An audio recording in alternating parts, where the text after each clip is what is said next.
In the Business Edge, it's a breakout time for the disinfectant industry. Diane Moca reports on why demand may remain strong in a post-pandemic world and how some non-traditional sanitizing methods are emerging in light of this market opportunity.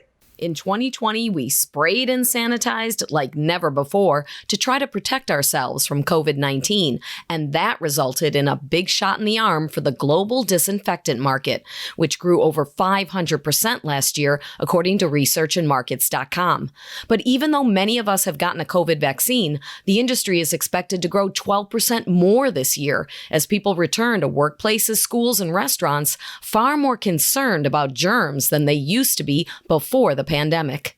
The person that makes the decisions about your facility and the space where you work or play or learn, that person has a greater overall impact on your health than your doctor does. And while those decisions involve taking steps to kill viruses, the traditional sanitizing methods can be ineffective and difficult to verify, according to the co-founders of R0. In the wake of the pandemic, our response was to hose buildings down with chemicals.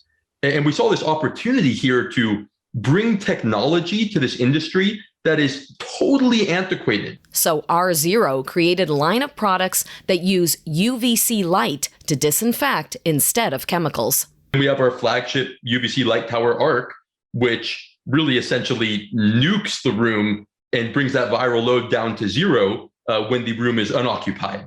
R0 also offers a continuous automated system that uses a different kind of light called far UVC to disinfect air and surfaces in rooms occupied by people.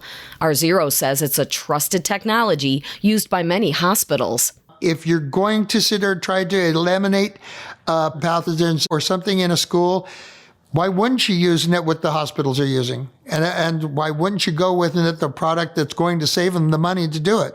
One of the reasons that I think that UVC has not proliferated into the mainstream and been adopted by organizations like schools, businesses, hotels, restaurants, and the like is that it's been cost prohibitive. R0 says it's overcoming that barrier by using data science and artificial intelligence to make UVC accessible and practical beyond a hospital setting, and to allow clients like the NFL to measure and manage disinfection in real time. By shining a light on innovation, R0 hopes to capture a piece of the growing global disinfectant market, expected to reach $28 billion in 2021. Diane Moca, Business First AM. Go to businessfirstam.com for where to see our show on TV.